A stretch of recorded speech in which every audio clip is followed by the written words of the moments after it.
Le Figaro hors série, Georges de la Tour. Il fut le Caravage français, peintre des diseuses de bonne aventure et des madeleines repenties, qui transfigura la nuit à la lueur d'une bougie. À l'occasion de l'exposition du musée Jacquemart-André, le Figaro hors série vous emmène sur les traces de Georges de la Tour. Le Figaro hors série, Georges de la Tour, en vente chez votre marchand de journaux. Les podcasts du Figaro.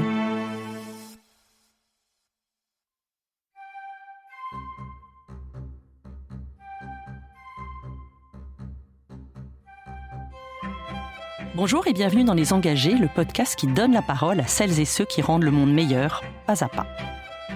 Je suis Aude Cérès et aujourd'hui j'ai le grand plaisir de recevoir Maxime Daboville.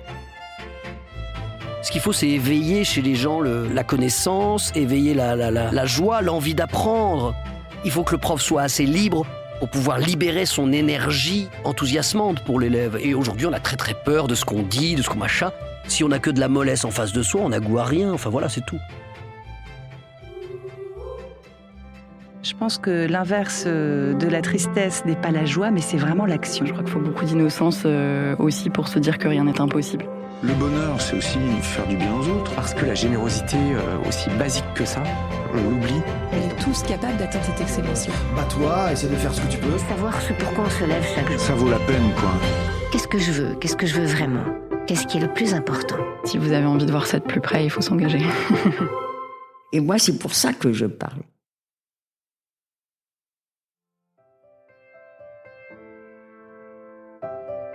Je ne sais pas si ça vous a frappé, mais l'engagement, c'est aussi transmettre, inlassablement, mais avec le même enthousiasme, l'histoire et les histoires. Alors bien sûr, il y a les profs d'histoire, mais j'ai voulu inviter aujourd'hui quelqu'un qui transmet d'une autre manière. Tous les soirs au théâtre, il nous emmène dans un tourbillon avec les grands personnages de l'histoire. Chaque soir sur scène, il nous donne une leçon d'histoire de France. Il a également mis en scène une pièce magistrale, Les Justes d'Albert Camus, une pièce sur le terrorisme, le bien et le mal. Alors je précise, les leçons d'histoire de France reprennent en octobre. Les Justes, c'est du mardi au samedi et même le dimanche au Théâtre de Poche Montparnasse. Bonjour Maxime Daboville. Bonjour, merci de m'accueillir. Alors Maxime, on va un peu rembobiner avant de parler de ces belles pièces. Qu'est-ce qui vous a transmis la passion de l'histoire ? Est-ce que vous étiez un enfant passionné d'histoire, brillant et déjà à 9 ans à raconter des magnifiques histoires ? Non, pas du tout. Là, c'est amusant parce que les gens projettent beaucoup de choses sur nous, sur les adultes. Je me rends compte quand on me pose ce genre de questions que les gens pensent que j'étais un enfant, un télo et tout ça. J'étais tellement l'inverse. J'étais l'échec sur pattes, échec scolaire total, mais je m'amusais beaucoup au demeurant. J'habitais dans les bois, dans les landes, je passais ma vie dans la forêt et sinon à faire l'imbécile avec mes copains. C'est tout. Non, j'apprenais rien, je connaissais rien. Simplement, quand je suis devenu comédien professionnel, j'ai été amené, totalement par hasard en fait, à jouer consécutivement 2 personnages historiques. Le prince de Condé, père de celui qu'on appelait le grand Condé, le prince de Condé dans une fresque magistrale qui s'appelait Henri IV le bien-aimé, de Daniel Collat, avec Jean-François Balmer. On était 18, c'était au Mathurin, c'était ma 2e pièce en tant que professionnel.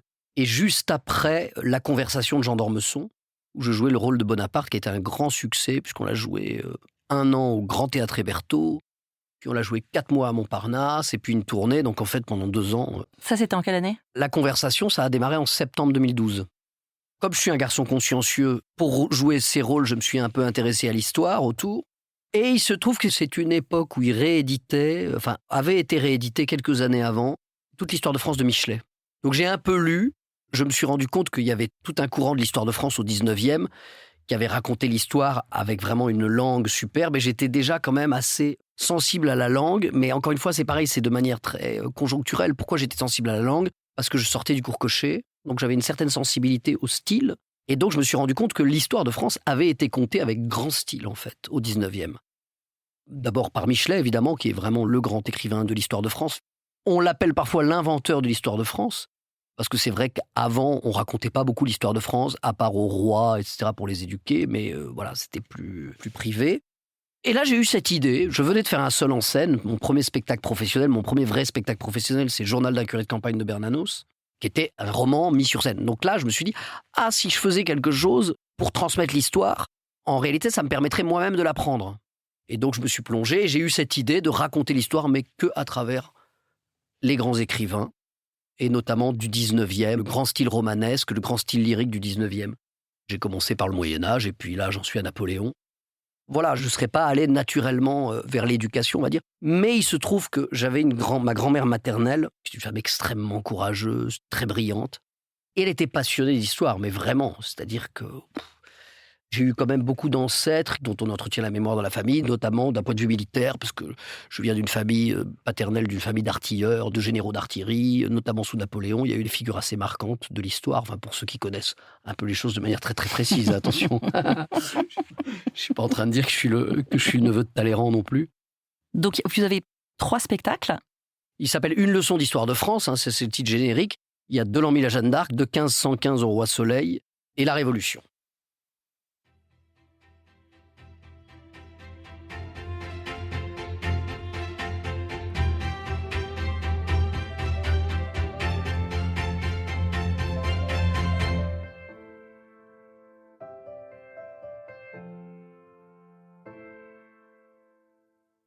C'est quoi la période que vous préférez ? J'ai pas du tout de période préférée, parce que, encore une fois, j'ai fait ça de manière très, je dirais presque scolaire, enfin pour apprendre. Et ce qui m'a guidé dans les moments à raconter, c'est les auteurs. C'est-à-dire que, par exemple, si je trouve tel moment admirablement conté par tel auteur, je vais l'utiliser. Je trouve peut-être le Moyen-Âge, qui est moins connu, assez captivant, parce que l'État n'existe pas vraiment, les provinces ont parfois plus de puissance. Enfin, c'est assez intéressant, en fait. Le Moyen-Âge regorge de choses captivantes, ça c'est clair. Le personnage dans vos leçons, c'est un prof en blouse grise, pas hyper facile. Non, pas commode. Pas commode du tout. Non. Pas comme Cochet, mais pas commode. Ou peut-être que Cochet était encore moins commode. Oui. Mais est-ce qu'il est inspiré d'un prof que vous avez eu ou pas du tout ? C'est une pure création de scène. Parce qu'il est à la fois enthousiasmant et à la fois on n'a pas très envie de l'avoir en face de soi. En fait, surtout quand vous interpellez le public, on se fait tout petit. Alors, ça s'est fait de manière très empirique, en fait. Voilà. Mais comme mon goût pour l'histoire, tout ça s'est fait de manière très empirique, comme beaucoup de choses. Au début, je me suis dit, je vais transmettre l'histoire à travers les grands textes que j'ai tissés entre eux, les grands auteurs, Alexandre Dumas, Victor Hugo, Chateaubriand, pour bâtir un récit enthousiasmant, lyrique, romanesque et tout ça. L'idée première, c'était de dire ça, de dire ce texte. Et je me suis dit, tiens, comme c'est du 19e et tout ça, on va aller au bout de l'idée de ce qu'on appelle péjorativement aujourd'hui le roman national. On va l'assumer à fond, puisque c'est bien ce que je fais. Au début, quand j'ai commencé à le faire, j'avais joué quelques dates au théâtre de l'île Saint-Louis. Et en allant au théâtre, le jour où je vais jouer, je vois sur les quais, vous savez, il y a des gens, ils vendent des livres. Je vois ma carte que j'ai encore sur les quais. Je dis, mais elle est extraordinaire, parce qu'il y a beaucoup de cartes de géographie, Vidal-Lablache, tout ça, mais les cartes d'histoire, c'est-à-dire qu'avec les dates, les provinces, elles sont un peu plus rares, un peu plus difficiles à trouver, il y en a moins. Et je tombe sur celle-là, mais elle est fabuleuse. Je l'ai achetée direct. Je l'ai utilisée sans jamais avoir répété avec. Et puis là, je me suis dit, je vais prendre la blouse grise. Et en fait, au départ, je livrais le texte le plus neutre possible. Et puis à force de jouer, je suis rentré un peu dans cette folie-là. Parce que, oui, il y a un peu de second degré, si vous voulez. Parce que, d'abord, il y a un lyrisme qui, aujourd'hui, peut avoir quelque chose presque de dérangeant. Parce que il y a un lyrisme qui confine à la passion pour l'histoire de France et pour la France. Aujourd'hui, un prof qui serait aussi enthousiaste, il serait blacklisté immédiatement. Donc je me suis dit, quitte à ce qu'il soit enthousiaste, autant qu'il le soit carrément. Et qu'il soit même un peu dément. Enfin, ça m'est venu en le faisant, en fait. Sur scène, par une très très grande rigueur, on exploite sa folie, quoi. C'est ça qui est intéressant. Mais j'ai toujours considéré, et je continue à considérer les choses comme ça, que c'était un travail amateur pour moi, dans mon parcours professionnel. Donc je l'ai souvent fait qu'une fois par semaine, d'ailleurs je fais ce que je vais faire là, en même temps de jouer autre chose, souvent. C'est-à-dire que ce soit un rapport de plaisir. Donc c'est aussi pour ça que j'ai pas vraiment de metteur en scène, sauf sur la Révolution, qui est beaucoup plus rigoureux. Mais sinon, je fais ce que je veux, quitte à me planter, quitte à faire n'importe quoi. Mais c'est mon espèce de petit violon dingue comme ça, et je voulais garder ce rapport à l'amateur. C'est aussi ça qui m'a autorisé à aller si loin dans le n'importe quoi, enfin dans le n'importe quoi entre guillemets, parce que je m'en fous et que ça m'amuse, et que j'aime bien faire peur un peu aux gens, et que les gens savent pas trop si c'est pour rire, si c'est du lard ou du cochon. Et ça dépend complètement des soirs, je vais vous dire. Parce qu'en plus, je m'autorise à être certains soirs chiant comme la pluie. Mais je m'en fous, le texte est tellement magnifique. En fait, vous n'auriez pas aimé être prof d'histoire. Parce qu'on n'a pas cette liberté et cette folie. Non, j'aurais bien aimé être prof d'histoire. Vous auriez aimé. Mais je veux dire, en assumant la possibilité d'être viré tout sur le champ, quoi. Ce qu'il faut, c'est éveiller chez les gens la connaissance, éveiller la joie, l'envie d'apprendre. Il faut que le prof soit assez libre pour pouvoir libérer son énergie enthousiasmante pour l'élève. Et aujourd'hui, on a très très peur de ce qu'on dit, de ce qu'on machin. Mais évidemment qu'il faut mettre en face de soi des fous, des passionnés, des exaltés, des terroristes intellectuels, tout ce qu'on veut. Bien sûr qu'il faut ça. Si on n'a que de la mollesse en face de soi, on n'a goût à rien. Enfin voilà, c'est tout. S'il y a un son, une musique qui vous rappelle la transmission, le théâtre, ce serait quoi ? J'ai constaté que souvent dans ma loge, avant de jouer, depuis longtemps maintenant, la musique que j'aime écouter, c'est pas pour faire mon malin, hein, c'est pas pour faire mon intelligent, mais c'est comme ça, c'est qu'en fait, je supporte presque rien avant de jouer, sauf la musique baroque. Allez savoir pourquoi. Mais voilà, je peux écouter du Charpentier, du Lully, du Clérambault, du Marin-Marais. Ça me fait du bien. Et pourtant, je suis vraiment, mais alors pas du tout mélomane.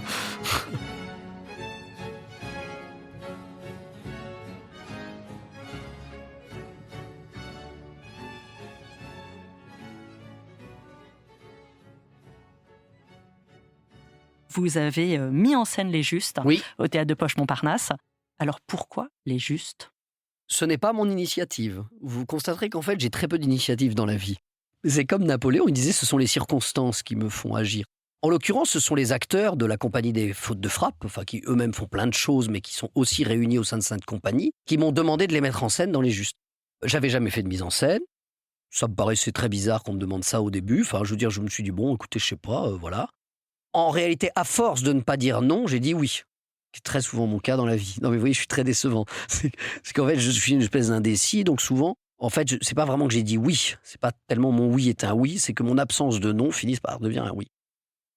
Je pense qu'au fond, j'avais très envie. J'étais très content dès le début, en réalité, mais j'osais pas trop. Je me disais, oh là là, je suis pas metteur en scène. Et en fait, j'ai adoré faire ça.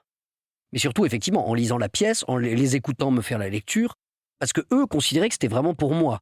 Je me suis dit, oui, évidemment que c'est pour moi. C'est une réflexion qui s'inscrit très très logiquement dans mon parcours récent, on va dire. Parce que, si vous voulez, c'est exactement la même problématique que celle que je traite dans mon spectacle La Révolution française et que j'ai traité dans un spectacle qui était quand même beaucoup à mon initiative, qui était Pauvre Bitos de Jean Anouilh, que je rêvais de jouer depuis toujours, sur le dilemme entre politique et terrorisme, entre vertu et terreur, entre rendre le monde meilleur et écraser l'autre pour se faire, etc. En fait, ça, c'est un sujet, disons, de philosophie politique qui m'a toujours animé en réalité. J'irais presque depuis la jeunesse, depuis l'adolescence. Comment à la fois la démocratie peut susciter la liberté, l'égalité, mais aussi la massification, une forme de terreur, la dictature de l'opinion, etc. Tout ça, ce sont des choses qui m'ont toujours vraiment passionné. Sur la Révolution, ce qui a mu mon récit, c'est une phrase du Girondin Vergniaud, au moment où les Girondins sont mis en accusation par les montagnards avant d'être condamnés à mort. Elle est très connue, cette phrase. « La Révolution est comme Saturne, elle dévore ses propres enfants. » Et là où Les Justes m'intéressent aussi, c'est que Camus lui-même se situe de ce côté-là, du côté de la mesure, en fait. Camus se met d'ailleurs dans le personnage s'investit totalement dans le personnage de Yannick, qui est celui qui estime qu'au nom de la Révolution, on ne peut pas tout se permettre, et notamment, on ne peut pas tuer des enfants. Qui est celui, on le rappelle, pour ceux qui n'ont pas récemment relu Les Justes. Oui, non, mais ça, bien sûr, il faut refaire le... Allez-y. Il faut refaire quand même... Donc, Yannick refuse de lancer la bombe parce qu'il y a des enfants dans le cortège... Dans la calèche du Grand-Duc. Il faut aussi remettre les choses à leur place, pour bien recontextualiser, que Les Justes est une histoire totalement vraie.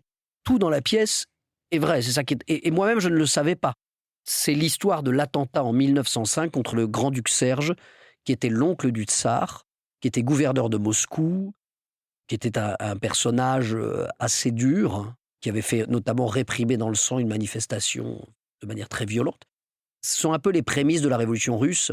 Il faut savoir que les prémices de la Révolution russe ont commencé bien avant 1905, dès les années 70, même 60.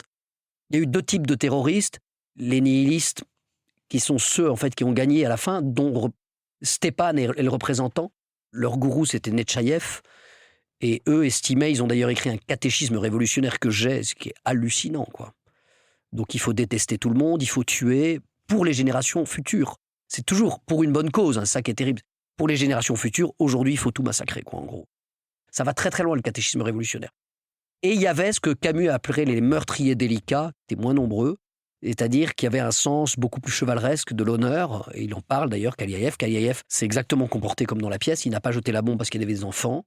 Les justes ou les meurtriers délicats estimaient qu'effectivement, il fallait en passer par la terreur pour changer le monde, mais qu'en revanche, s'ils ôtaient une vie, ils donnaient leur vie, ou ils allaient en prison, etc. Mais il y avait cette chose-là, et Camus se situe là, on va dire.